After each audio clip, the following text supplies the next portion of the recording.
നമസ്കാരം. നിലയോര വിശേഷങ്ങളിലേക്ക് സ്വാഗതം. പട്ടാമ്പി ഭാരതപ്പുഴയോരത്ത് നിർമ്മിച്ച EMS പാർക്ക് തുറന്നുകൊടുത്തു.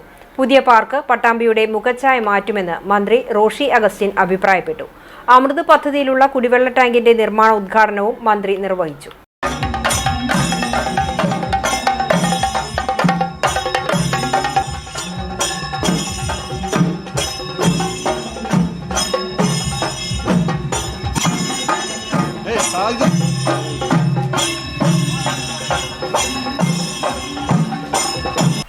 പട്ടാമ്പിക്ക് ഉത്സവച്ചായ പകർന്നു നൽകിയാണ് പട്ടാമ്പി ഭാരതപ്പുഴയോരത്ത് നിർമ്മിച്ച EMS പാർക്കിന്റെ ഉദ്ഘാടനം നടന്നത്.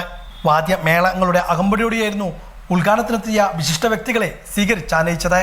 മുഹമ്മദ് മോസിൻ MLA ആസ്തി വികസന ഫണ്ടിൽ നിന്നും ആദ്യഘട്ടത്തിൽ 90 ലക്ഷം രൂപയും രണ്ടാം ഘട്ടത്തിൽ 50 ലക്ഷം രൂപയും വകയിരുത്തിയാണ് പാർക്കിന്റെ നിർമ്മാണം നടത്തിയത്. പദ്ധതിയുടെ ആദ്യഘട്ട പ്രവൃത്തികളാണ് ഇപ്പോൾ പൂർത്തിയായിരിക്കുന്നത്. മന്ത്രി റോഷി അഗസ്റ്റിൻ ഇതിന്റെ ഔപചാരികമായ ഉദ്ഘാടനം നിർവഹിച്ചു. ഭാരതപ്പുഴയോരത്തെ EMS പാർക്ക് പട്ടാമ്പിയുടെ മുഖച്ഛായ തന്നെ മാറ്റുമെന്ന് ഉദ്ഘാടന പ്രസംഗത്തിൽ മന്ത്രി സൂചിപ്പിച്ചു. വിദ്യാർത്ഥികളിലടക്കം രാസലഹരി കൊടികുത്തി വാഴുന്ന കാലത്ത് മാനസിക ആരോഗ്യവും ആഹ്ലാദവും തിരിച്ചുപിടിക്കുവാനുള്ള ഇടമായി ഇത്തരം പാർക്കുകൾക്ക് വലിയ പ്രാധാന്യമുണ്ടെന്ന് മന്ത്രി ഓർമ്മപ്പെടുത്തി. ഈ പദ്ധതികൾ പൂർത്തീകരിക്കുമ്പോൾ പട്ടാമ്പിക്ക് മുഖച്ഛായ മാറുകയാണ്. ഒട്ടേറെ ആൾക്കാർക്ക് ഇവിടെ വരാനും ഇവിടെ സമയം ചെലവഴിക്കാനും പ്രകൃതി ഭംഗി ആസ്വദിക്കാനും എല്ലാം സമയവും സന്തോഷപ്രദമായിട്ടുള്ള സാഹചര്യം ഉണ്ടാകും. നിങ്ങളെ ഇവിടെ ഇടയ്ക്ക് സൂചിപ്പിച്ചു, നമ്മുടെ മാനസിക ആരോഗ്യമാണ് ജീവിതത്തിലെ ഏറ്റവും പ്രധാനപ്പെട്ടത്. ഇരുമൃക്കങ്ങളുടെ ഒരു ഘട്ടമാണല്ലോ, അതിന് ചെറു പ്രായ വ്യത്യാസമൊന്നുമില്ല. കുറേ കൂടി ആയാസം കൂടുതലായി ഉണ്ടാകുമ്പോൾ സന്തോഷകരമായ അനുഭവങ്ങൾക്ക് വേദിയൊരുക്കാൻ, എല്ലാവർക്കും ഒരു വിശ്രമ സ്ഥലം കണ്ടെത്താൻ അനുയോജ്യമായ സ്ഥലങ്ങൾ നമ്മുടെ സമൂഹത്തിന് ആവശ്യമാണ്. കായികക്ഷമത പ്രധാനപ്പെട്ട കാര്യമാണ്. കുട്ടികളിൽ പോലും കാണുന്നത് സമ്പൂർണമായ കായികക്ഷമതയുടെ കുറവാണ്. 10-50 വയസ്സിന് ശേഷം കണ്ടെത്തുന്ന പ്രഷറും കൊളസ്ട്രോളും ഷുഗറും ഒക്കെ നമ്മുടെ കുട്ടികളിലും കണ്ടു തുടങ്ങിയിരിക്കുന്നു. കുട്ടികൾക്കും സമ്പൂർണമായ കായികക്ഷമതയുടെ കുറവ് അനുഭവപ്പെടുകയാണ്. ആവശ്യമായ കളിസ്ഥലത്തിൻ്റെ അഭാവം, അതിനെ പ്രോത്സാഹിപ്പിക്കാൻ ഉതകുന്ന രീതികളിൽ മാറ്റം വന്നിട്ടുണ്ടോ എന്നുള്ള സംശയം. കമ്പ്യൂട്ടറുകളും IT രംഗത്തെ മാറ്റങ്ങളും വിവര സാങ്കേതിക രംഗത്തെ ഉയർന്ന ചിന്തകളുമെല്ലാം എത്രത്തോളം നല്ലതാണെന്ന് ചിന്തിക്കുന്ന പോലെ തന്നെയാണ് കായിക രംഗത്തെ പുരോഗതിക്ക് അടിസ്ഥാനമായി കളിക്കളം മാത്രമേ ബാക്കിയുള്ളൂ. പട്ടാമ്പി നഗരസഭയുടെ അമൃത് പദ്ധതിയിൽ കുടിവെള്ള പദ്ധതിയുടെ നിർമ്മാണോദ്ഘാടനവും ഇതോടൊപ്പം മന്ത്രി നിർവഹിച്ചു. കഴിഞ്ഞ 3 വർഷം കൊണ്ട് സംസ്ഥാനത്തെ 44 ലക്ഷം വീടുകളിലേക്കാണ് ശുദ്ധമായ കുടിവെള്ളം സർക്കാർ ലഭ്യമാക്കുന്നതെന്ന് മന്ത്രി ഓർമ്മപ്പെടുത്തി. ലോക ജനസംഖ്യയുടെ പകുതിക്കടുത്ത ജനം കുടിവെള്ളത്തിന് വേണ്ടി വിഷമിക്കുന്ന ഒരു ലോകക്രമത്തിലാണ് എല്ലാ വീട്ടിലും ശുദ്ധജലം എത്തിക്കാൻ ഈ ഗവൺമെൻറ് തീരുമാനിച്ച് നടപ്പിലാക്കുന്ന പദ്ധതികൾ കേന്ദ്ര സംസ്ഥാന ഗവൺമെൻറ്റുകളോട് സഹകരിച്ചുകൊണ്ടുള്ള ഈ പദ്ധതി നടപ്പിലാക്കുന്നതിൽ കേരളം എത്ര കണ്ട് മുന്നോട്ട് വന്നു. ഈ ഗവൺമെൻറ് വരുമ്പോൾ കേരളത്തിൻ്റെ സ്ഥിതി എന്താ? 70,80,000 ഗ്രാമീണ കുടുംബങ്ങളുള്ള, ഏകദേശം 71 ലക്ഷത്തോളം ഗ്രാമീണ ഭവനങ്ങളുള്ള കേരളത്തിൽ 17 ലക്ഷം കുടുംബങ്ങളിൽ മാത്രമാണ് നമുക്ക് കുടിവെള്ളം കൊടുക്കാൻ കഴിഞ്ഞത് 10 വർഷക്കാലം കൊണ്ട്. എന്നാൽ കഴിഞ്ഞ 3 വർഷക്കാലം കൊണ്ട് 17 ലക്ഷം എന്നുള്ള സ്ഥാനത്ത് ഇന്ന് കേരളത്തിൽ 44 ലക്ഷം കുടുംബങ്ങളിൽ കുടിവെള്ളം എത്തിക്കഴിഞ്ഞു എന്നുള്ളതാണ് ഒരു യാഥാർത്ഥ്യം. വികസന രംഗത്ത് അടിസ്ഥാനപരമായി എത്ര വലിയ നേട്ടമാണ്. മഴക്കാലത്തും വേനൽക്കാലത്തും നല്ല കുടിവെള്ളം വീട്ടിൽ ലഭ്യമായാൽ, ഇന്ന് ഗ്രൗണ്ട് വാട്ടർ ടെസ്റ്റ് ചെയ്യുമ്പോൾ കാണുന്നത് മനുഷ്യ വിസർജന ഘടകമുള്ളതായിട്ടാണ്. ജലജന്യ രോഗങ്ങൾക്ക് കാരണമാകുന്നു. അതെല്ലാം മാറ്റി ട്രീറ്റ് ചെയ്ത് പ്ലാന്റിൽ ഓവർഹെഡ് ടാങ്കിൽ എത്തിച്ച് മെയിൻ പമ്പ് ലൈനിലൂടെ വന്ന് ഡിസ്ട്രിബ്യൂഷൻ ലൈൻ കൊടുത്ത് ടാപ്പ് തുറന്ന വെള്ളം വീട്ടിലെത്തുന്ന സ്ഥിതിക്ക് തുടക്കം കുറിച്ചു എന്നുള്ളതാണ് കാണുന്നത്. 6-7 മാസം കഴിയുമ്പോൾ ബാക്കിയുള്ള വീടുകളിൽ വെള്ളം എത്തും. ഈ പദ്ധതിയൊക്കെ പൂർത്തിയാക്കാൻ ആവശ്യമായ തുക നൽകി. കേരളത്തിൽ പണി പുരോഗമിക്കുന്നു. ചടങ്ങിൽ മുഹമ്മദ് മോസിൻ MLA അധ്യക്ഷനായിരുന്നു. പട്ടാമ്പിയുടെ ആദ്യ MLAയും സ്വാതന്ത്ര്യ സമര സേനാനിയുമായിരുന്ന EP ഗോപാലിന്റെ പേരിലും താമസിയാതെ പട്ടാമ്പിയിൽ ഒരു സ്മാരകം യാഥാർത്ഥ്യമാകുമെന്ന് അധ്യക്ഷ പ്രസംഗത്തിൽ മുഹമ്മദ് മോഹസിൻ MLA സൂചിപ്പിച്ചു. കുടിവെള്ള പദ്ധതിയുടെ ജലസംഭരണിക്കായി സ്ഥലം സൗജന്യമായി നൽകിയ മുണ്ടത്തെ ഫാത്തിമ, കളത്തിൽ റസിയ എന്നിവർക്കും EMS പാർക്കിലേക്ക് അലങ്കാരച്ചെടികളും വൃക്ഷത്തൈകളും നൽകിയ വേളേരിമഠം മുരളീധരനെയും ചടങ്ങിൽ അനുമോദിച്ചു. പട്ടാമ്പി നഗരസഭാ chairperson O Lakshmikutty, vice chairman TP Shaji, water authority superintending engineer doctor PS Koshy, KR Narayanaswamy, Rajan, Suresh, NP Vinayakumar, P Vijayakumar, water authority ഉത്തരമേഖലാ ചീഫ് എഞ്ചിനീയർ PS പ്രദീപ്, ചെറുകിട ജലസേചന വകുപ്പ് Palakkad executive engineer K Biju, മറ്റു ജനപ്രതിനിധികൾ, ഉദ്യോഗസ്ഥർ, വിവിധ രാഷ്ട്രീയ പാർട്ടി പ്രതിനിധികൾ തുടങ്ങിയവരും പങ്കെടുത്ത് സംസാരിച്ചു. എല്ലാ വീടുകളിലേക്കും ശുദ്ധജലം എത്തിക്കുക എന്നതാണ് സർക്കാർ ലക്ഷ്യമെന്ന് മന്ത്രി റോഷി അഗസ്റ്റിൻ തിരുവേഗപ്പുറ ഭാരതപ്പുഴയിൽ നിർമ്മിക്കുന്ന കാലടിക്കുന്ന് റെഗുലേറ്റർ കം ഫുഡ് ബ്രിഡ്ജിന്റെ നിർമ്മാണ ഉദ്ഘാടനം തിരുവേഗപ്പുറയിൽ നിർവഹിച്ച് സംസാരിക്കുകയായിരുന്നു മന്ത്രി. 25 കോടിയോളം രൂപ ചെലവഴിച്ചാണ് പദ്ധതി നടപ്പിലാക്കുന്നത്. പാലക്കാട്, മലപ്പുറം ജില്ലകളെ ബന്ധിപ്പിച്ചുകൊണ്ട് തൂതപ്പുഴയിലെ തിരുവേഗപ്പുറ കാലടിക്കുന്നിലാണ് regulator cum foot over bridge നിർമ്മിക്കുന്നത്. മാസങ്ങൾക്ക് മുമ്പ് തന്നെ ഇതിന്റെ നിർമ്മാണ പ്രവൃത്തികൾ ആരംഭിച്ചെങ്കിലും ഔപചാരികമായ ഉദ്ഘാടനമാണ് മന്ത്രി റോഷി അഗസ്റ്റിൻ നിർവഹിച്ചത്. ഉദ്ഘാടന ചടങ്ങിലേക്ക് എത്തിയ മന്ത്രിയെയും വിശിഷ്ട വ്യക്തികളെയും താളമേളങ്ങളുടെ അകമ്പടിയോടെയാണ് സ്വീകരിച്ചത്.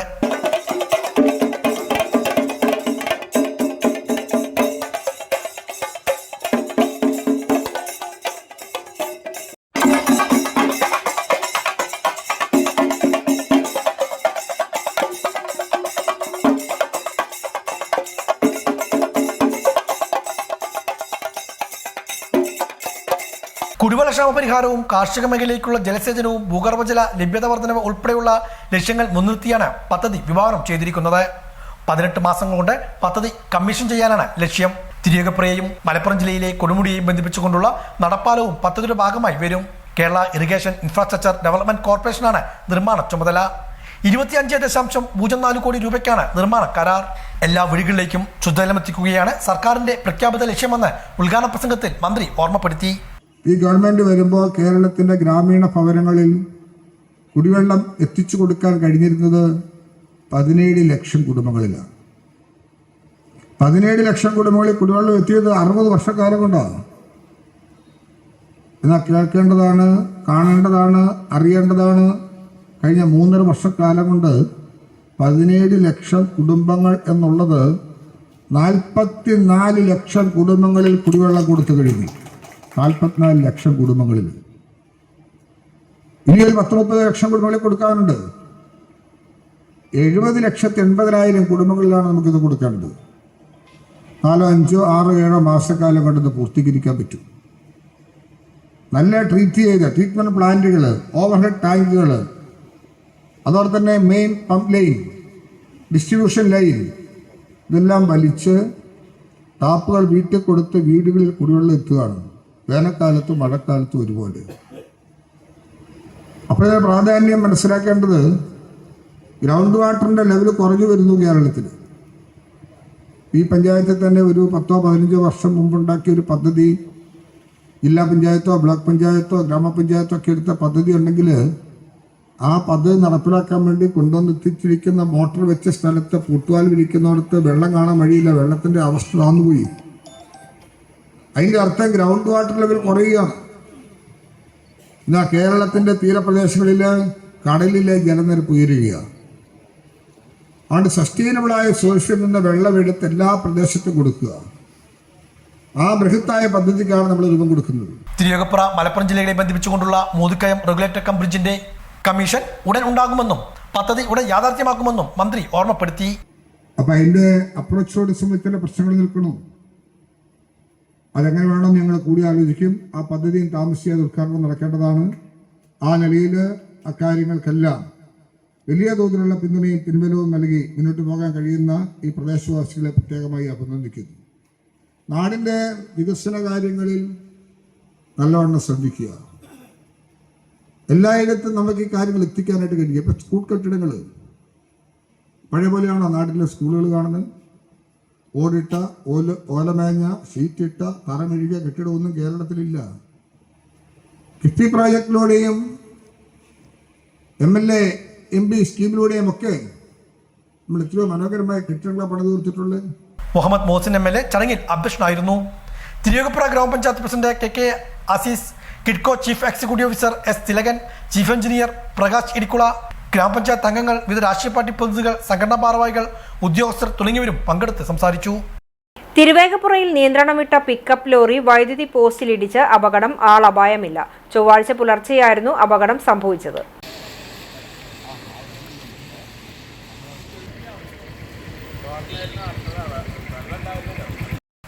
കൊപ്പം വളാഞ്ചേരി പാതയിലെ തിരുവേഗപ്പുറ ചെക്ക് പോസ്റ്റിലാണ് വാഹനാപകടമുണ്ടായത്. നിയന്ത്രണം വിട്ട പിക്കപ്പ് ലോറി ഓടരികിലെ വൈദ്യുതി പോസ്റ്റിൽ ഇടിച്ചാണ് അപകടം സംഭവിച്ചത്. ആർക്കും കാര്യമായ പരിക്കില്ല. കൊപ്പം ഭാഗത്ത് നിന്ന് വളാഞ്ചേരി ഭാഗത്തേക്ക് പഴങ്ങളുമായി പോകുകയായിരുന്ന പിക്കപ്പ് ലോറിയാണ് അപകടത്തിൽപ്പെട്ടത്. ചൊവ്വാഴ്ച പുലർച്ചെയായിരുന്നു അപകടം. വൈദ്യുതി പോസ്റ്റിന് കേടുപാടുകൾ സംഭവിച്ചു.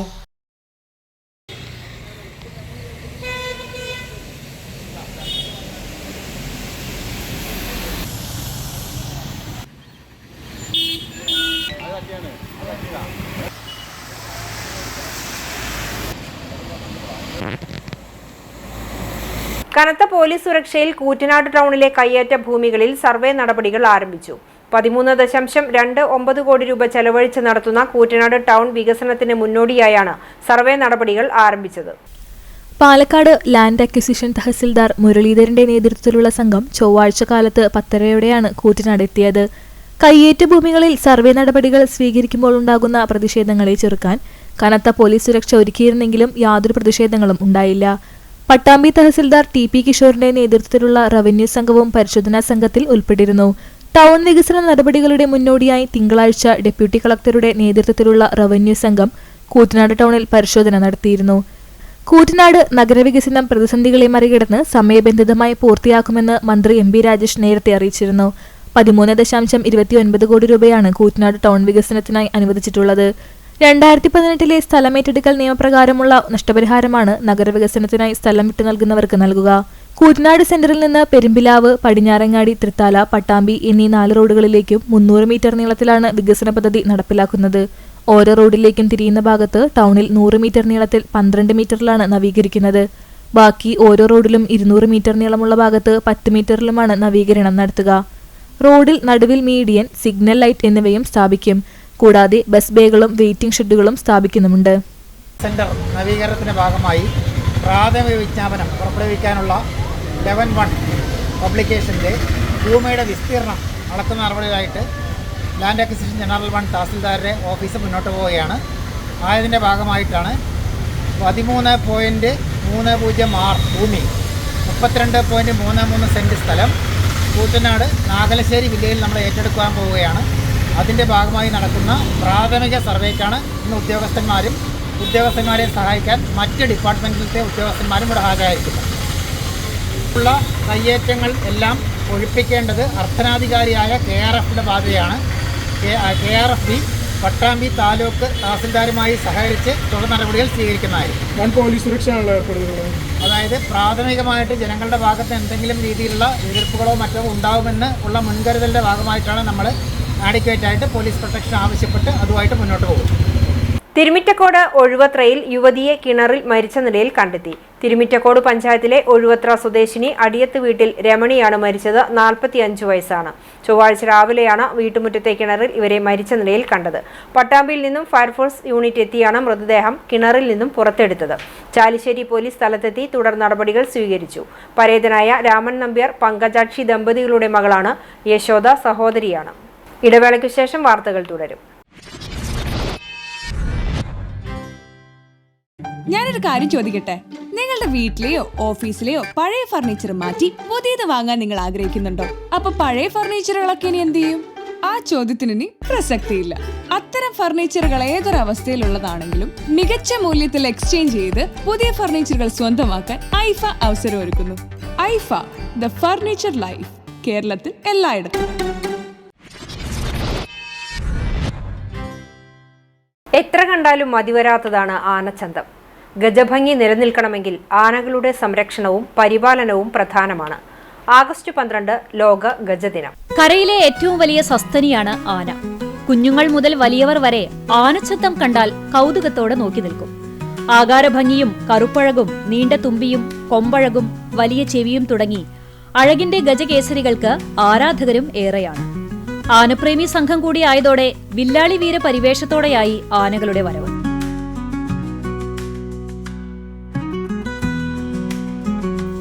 അതേസമയം തന്നെ ആനയിടഞ്ഞുണ്ടാകുന്ന മരണങ്ങളും അപകടങ്ങളും തള്ളിക്കളയാനാവില്ല. എഴുന്നള്ളിപ്പുകൾക്കിടയിൽ ആനയിടഞ്ഞുണ്ടാകുന്ന ആക്രമണങ്ങൾ നിസ്സഹായതോടെ നോക്കി നിൽക്കേണ്ടി വരാറുണ്ട്. എന്നിരുന്നാലും ആനയോടുള്ള സ്നേഹത്തിന് ആളുകൾ കുറവ് വരുത്താറില്ല എന്നതാണ് ശ്രദ്ധേയം. എവിടെ ആനയുണ്ടോ അവിടെ ആളുകൾ കൂടും. കാട്ടാനകളുടെ വാഴ്ചയും ഇപ്പോൾ നാട്ടിലാണ്. കാട്ടുകൊമ്പന്മാരും വലിയ രീതിയിൽ തന്നെ ജീവനും സ്വത്തിനും ഭീഷണി സൃഷ്ടിക്കുന്നുണ്ട്.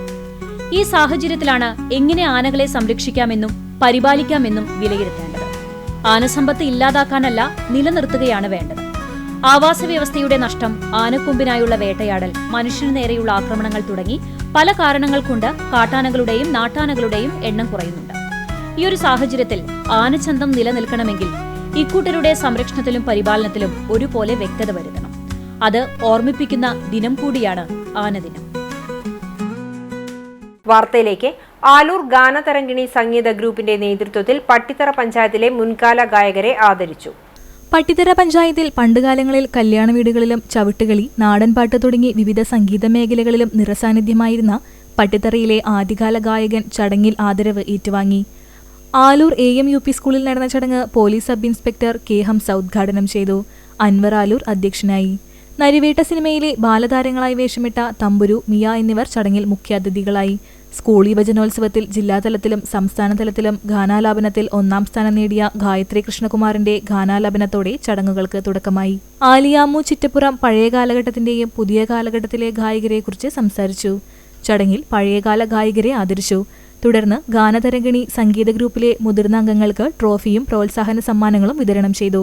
രാംദാസ് പാലക്കോട്ടിൽ, ജയകൃഷ്ണൻ മാസ്റ്റർ, സുബ്രഹ്മണ്യൻ കക്കാട്ടിരി, ആലുവീട്ടിൽ വിജയകുമാർ തുടങ്ങിയവർ സംസാരിച്ചു.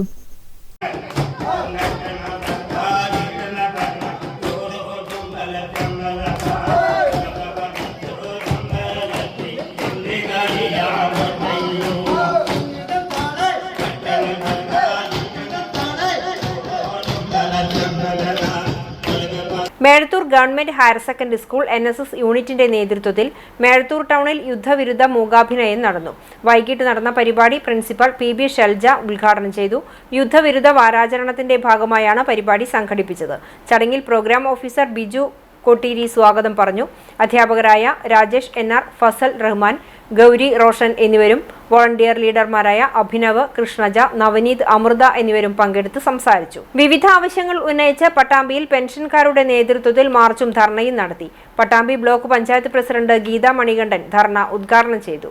2024 ജൂലൈ മുതൽക്കുള്ള ശമ്പള പെൻഷൻ പരിഷ്കരണത്തിലുള്ള അടിയന്തര നടപടികൾ സ്വീകരിക്കുക, ക്ഷേമാശ്വാസ കുടിശ്ശിക ഉൾപ്പെടെ മുഴുവൻ ഗഡുക്കളും നൽകുക, 1 മാസത്തെ പെൻഷൻ തുല്യമായ തുക ഉത്സവഭത്തയായി അനുവദിക്കുക തുടങ്ങിയ നിരവധി ആവശ്യങ്ങൾ ഉന്നയിച്ചാണ് Kerala state service pensioners union Pattambi block കമ്മിറ്റിയുടെ നേതൃത്വത്തിൽ ബ്ലോക്ക് തല മാർച്ചും ധർണയും നടത്തിയത്.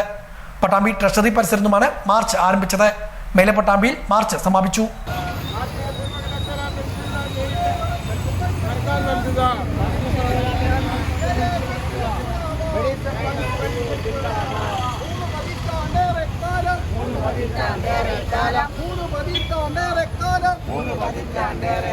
പെൻഷൻകാരുടെ അവകാശങ്ങൾ നേടിയിടാനും നിലനിർത്താനും അനുവദിക്കുക, മാറുകെടുക്കാൻ അനുവദിക്കുക, പങ്കാളിത്ത പെൻഷൻ ഉപേക്ഷിക്കുക. തുടർന്ന് നടന്ന ധർണ പട്ടാമ്പി ബ്ലോക്ക് പഞ്ചായത്ത് പ്രസിഡന്റ് ഗീതാ മണികണ്ഠൻ ഉദ്ഘാടനം ചെയ്തു. അപ്പോൾ നമുക്കറിയാം, ഇവിടെ പറഞ്ഞു നമുക്ക് ഓരോ തരത്തിലുള്ള ശമ്പള കുടിശ്ശികയും അതുപോലെ തന്നെ നമുക്ക് അതിൽ കിട്ടേണ്ട ആനുകൂല്യങ്ങളൊന്നും ഇന്ന് കിട്ടാതെ സർക്കാരുകൾ ഇങ്ങനെ പറഞ്ഞ് പറ്റിച്ചുകൊണ്ടിരിക്കുന്ന ഒരവസ്ഥയാണ് നമ്മൾ കണ്ടുകൊണ്ടിരിക്കുന്നത്. അപ്പോൾ നമുക്ക് അതാത് വർഷത്തെ കുടിശ്ശിക അതാത് സർക്കാർ ആരോ ഭരിച്ചാലും ആയിക്കോട്ടെ, നമുക്കിതിൽ രാഷ്ട്രീയമൊന്നുമില്ല. ഇതിൽ എല്ലാ രാഷ്ട്രീയത്തിലുള്ള ആളുകളും കൂടിയിട്ടാണ് ഈ ഒരു സംഘടന രൂപീകരിച്ചിട്ടുള്ളത്. അപ്പോൾ ഇത് ഒരു കൂട്ടായ ഒരു പ്രവർത്തനം കൊണ്ടാണ് നമുക്കെല്ലാം നേടിയെടുക്കേണ്ടത്. അപ്പോൾ എല്ലാ വർഷവും ഇപ്പോൾ കഴിഞ്ഞ വർഷം ബ്ലോക്ക് തല ധർണ ഇവിടെ നടത്തുകയുണ്ടായി. എന്നിട്ടും ഇപ്പോൾ 1 വർഷം കഴിഞ്ഞു. പക്ഷെ ഇന്ന് വരെ നമ്മൾ ആ ധർണ നടത്തിയതിന് കുറച്ചൊക്കെ ഒരു സർക്കാർ ഒരു വിട്ടുവീഴ്ച നടത്തേണ്ടത്. ഇതുവരെയും അത് ഉണ്ടായിട്ടില്ല. എന്തായാലും നമുക്ക് ഈ ഒരു മരണക്ക് എത്തിയവർ ഒരുപാട് പ്രായമായവരും അസുഖമുള്ളവരൊക്കെ ഉണ്ട് ഇതിൽ. പക്ഷേ നമുക്ക് വീട്ടിലൊതുങ്ങി കൂടി ഇരിക്കാൻ പറ്റാത്തൊരവസ്ഥയിലൂടെ കാണുന്നത്. കാരണം നമുക്ക് കിട്ടേണ്ട ആ ഒരു ആനുകൂല്യത്തിന് വേണ്ടിയാണ് നമ്മൾ ഇത്തരത്തിലൊരു ധർണയും സമരങ്ങളൊക്കെ നടത്തിക്കൊണ്ടിരിക്കുന്നത്. അപ്പോൾ അത് സർക്കാരുകൾ ഇടപെട്ട് തന്നെ സർക്കാരിൻ്റെ ശ്രദ്ധയിൽപ്പെടുത്തി രണ്ട് സർക്കാർ, ഏത് സർക്കാരായിക്കോട്ടെ, രണ്ട് സർക്കാരുകളും അത് നമുക്ക് നടപ്പാക്കാനുള്ള ഒരു തീരുമാനം സർക്കാരിൽ നിന്ന് ഉണ്ടാവണം. KSSPU block president M Rajendran അധ്യക്ഷനായിരുന്നു. ജില്ലാ ജോയിന്റ് സെക്രട്ടറി AP മുരളീധരൻ വിശദീകരണം നടത്തി. ജില്ലാ കമ്മിറ്റി അംഗങ്ങളായ M രാമചന്ദ്രൻ, MK രാധ, സംസ്ഥാന കൗൺസിലർമാരായ KR Mohandas, KM Unnikrishnan, AS Vijayan, NG Pillai തുടങ്ങിയവരും പങ്കെടുത്ത് സംസാരിച്ചു. ഇതോടെ നിലയോര വിശേഷങ്ങൾ സമാപിക്കുന്നു. നമസ്കാരം.